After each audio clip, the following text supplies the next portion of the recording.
What's up, y'all? So I want to go through this Garthe paper from 2013 after going through the Ribeiro paper. That's Portuguese, so I'm probably murdering that. But I want to go through this paper because it's the paper that everyone hangs their hat on as far as this idea of, hey, you don't want to eat too many calories because you're going to get chubby, and it's not going to help you gain more muscle. So let's dig in. Let's take a look at this paper. So this paper, we got to give it some props. This paper has a very, very different feel to it than the last paper that we looked at. So if we look at our blanket statement from the abstract, what do we have? We have athletes with nutritional guidance increase body weight more. However, excess energy intake in a weight gain protocol should be considered carefully due to undesirable increases in body fat percentage. And if you're in elite athletes, you generally do not want to just increase body fat. That's a bad idea unless you're an offensive lineman or sumo wrestler, because then you're going to change their strength to power ratio. You're going to make them, especially if their sport involves jumping or even moving quickly. Like these folks, if they gain more weight, they got slower. Then that's not something you're after on the field or the court. And so this is what do we want to look for first? I avoid the introduction and discussion components. I'm going straight to methods. I'm going straight to charts. Who are these people? The first question, what is this subject pool that they found? And then what did they do? And so we have 47 elite athletes, 39 were included. This is a study out of Norway. The following sports. So we got one from rowing. The majority are male ice hockey players. One of the weird things about the study was they had males and females. Now, it adds a little bit of noise. It's controlled for in the statistical analysis, and they did just do males, but it is interesting. There's also this weird thing from the experimental design and the exclusion and the pre-participant screening, which I didn't necessarily get. So this is their goal. They wanted athletes in both groups aiming for 0.7% of body weight weekly weight gain. That's fast. That is fast. This corresponds to a weekly weight gain of 0.5 kilograms in a 70-kilo athlete. So that would be 5 kilos in 10 weeks.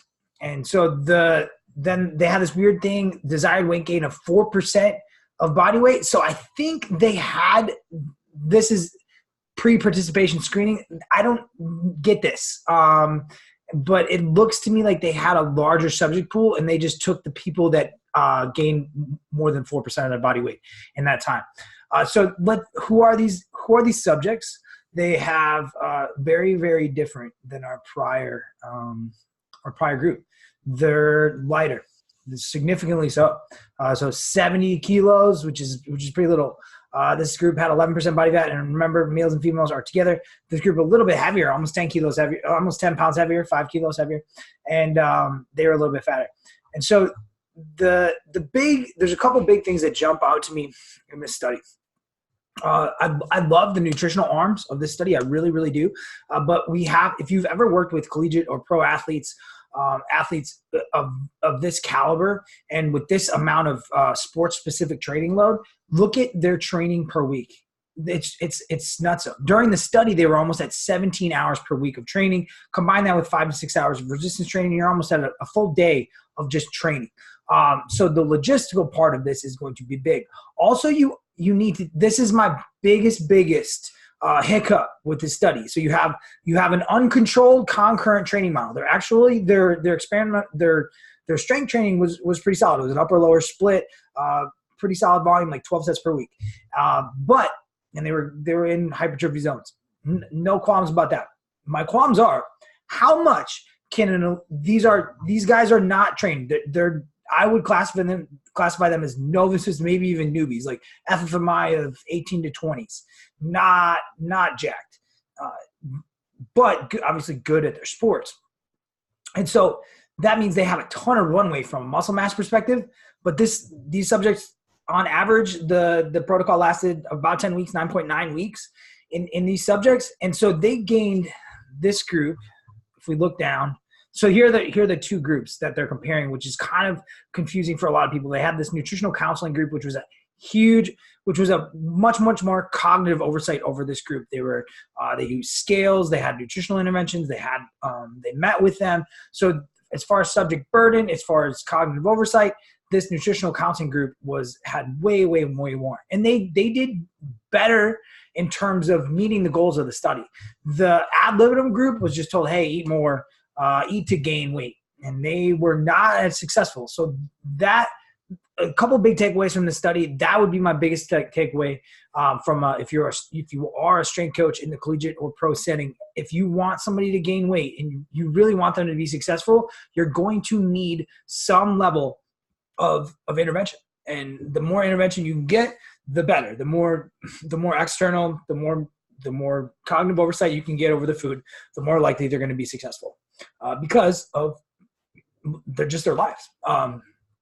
Because they're going to need to eat an insane amount of calories, and they're not going to have a lot of time to eat those calories.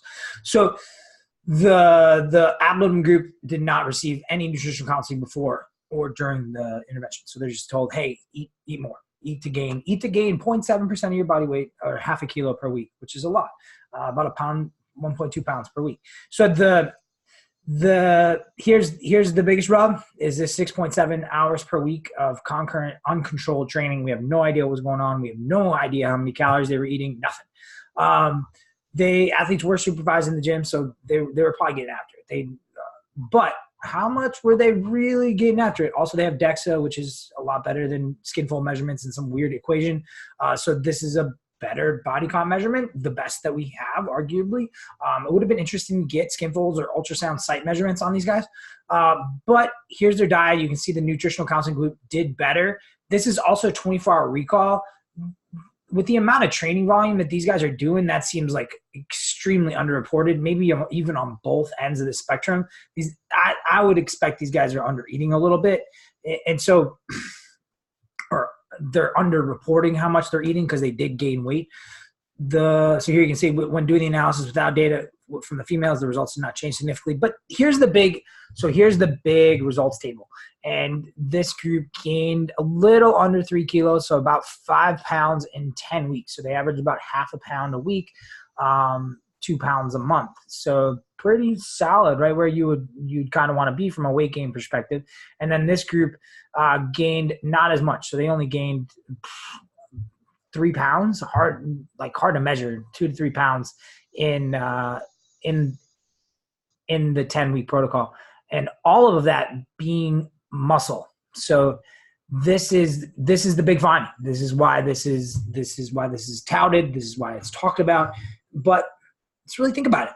These are not very trained individuals, and they gained about 2 to 3 pounds of muscle in 10 weeks. How much can an athlete that is training 17 hours a week with their sport and then only doing 4 to 6 hours of hypertrophy work, how much muscle can they really gain in that amount of time?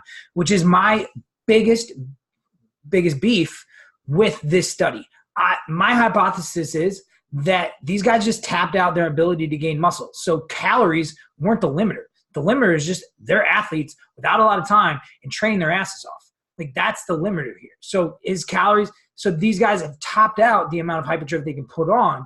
And then you go down to, so this is the main outcomes. This group did gain more fat mass. They did also gain more muscle. They gained a pound more of muscle, which is not insignificant. But they did gain a significantly higher percentage. They gained a lot. They gained some fat. They gained not even that much. They gained 2 pounds of fat. That's not even that bad. You can diet that off in 3 to 4 weeks. But here's the big thing that I want to look at. And I would have done a sub-analysis on this paper. And because of this standard deviation right here, so body weight, there's not that big of a standard deviation on the weight change, but I would have liked to see if you categorize it, if you did a sub-analysis of who gained the most weight are in both groups, are they up here? And so my hypothesis would be, and also I want to know, like, these responders up here, these maybe you could have a cutoff of like 3%. Like, are they just more undertrained than the other ones? So then you're kind of getting into this ceiling effect of, hey, were these guys just more undertrained, or is this genetics? Are they your prototypical hyper responders? But to me, when I look at this study, calories is as well as you could control for in a free living setting. But the other thing that I would want to see that I think is really, really important that that kind of got talked about in the discussion is I would want to see linearly what happened with these athletes. So maybe they gained, what if somebody in this group gained 5 pounds in 3 weeks and then had their sport training went up, or they couldn't eat as much, and then they just maintained weight for 7 weeks. And so that linear increase, because when we look down here at the discussion, some of the athletes had succeeded in periods but were not able to maintain the weight gain during the season. So that's a huge red flag to me. Like, was this weight linearly incrementally increasing over the 10 weeks, or was it completely different for each subject? So the other thing, that if you are a strength coach or a nutritionist for pro or collegiate athletes or just elite athletes in general, 62% of the athletes did not accomplish their weight gain goal.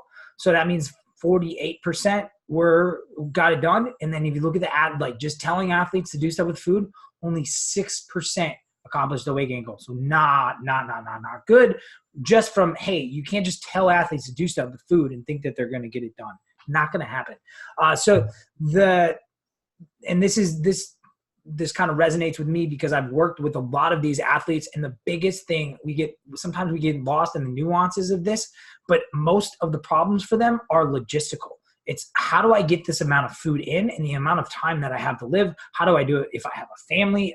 Where am I getting my food? So that's what you have to really work. If the art of coaching is important to you, that's what you need to work on with these. How are you going to get it done? Self-identify goals, self-identify how you're going to get around those barriers that they're inevitably going to have.